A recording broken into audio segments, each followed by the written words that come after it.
All right, we made a little short about the 92G C, the new old belt, if you will, and I wanted to make a little bit longer version where I can slow down a little bit. You know, it's 3 minute time limit on shorts, but nonetheless, a while back, or for several years, we had a belt that Hunterworks created called a 92G. It was essentially one layer thinner than an XP1000 belt and one layer thicker than, say, the general belt.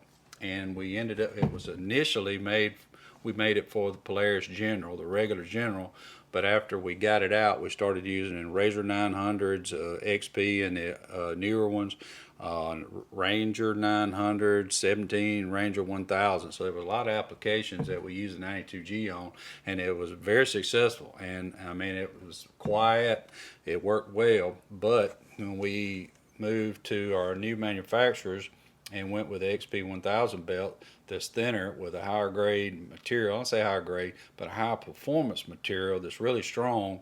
We thought we could get away with not having two part numbers because it was thinner but stronger.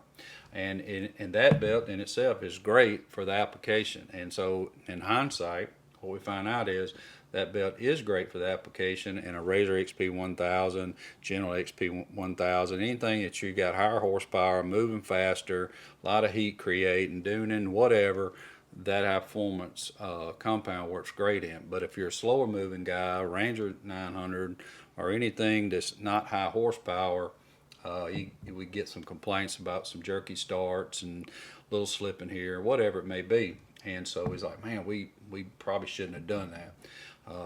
Hindsight always is 2020. Well, you know, we don't mind getting a little egg on our face. But nonetheless, so we kind of went back to the drawing board on the 92G. Same company that made it forward does not make it today. It's one of our new companies. So it's a totally new and different belt in size and compound. We're slightly thicker than it used to be, and width-wise is about the same. Compound is certainly different. It's a tougher compound, but it is not, you know, don't think it's a lesser belt because it's not. You just really have to, it'd be a long conversation trying to explain performance belts versus work type belts, etc., and we don't have time to do that today. But nonetheless, the short of it is the new HW92GC has replaced our 92G that we discontinued last year.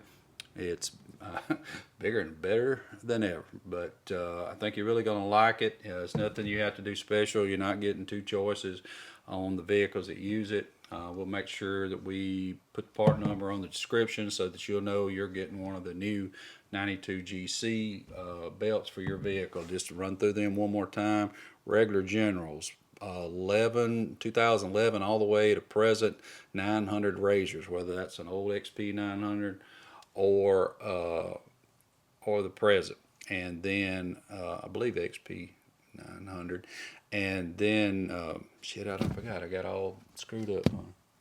Stop it. Say just to run through it one more time and have your hand out. Is it the XP 900s or they get XP 11 through 4? No, they get the 1000 belt.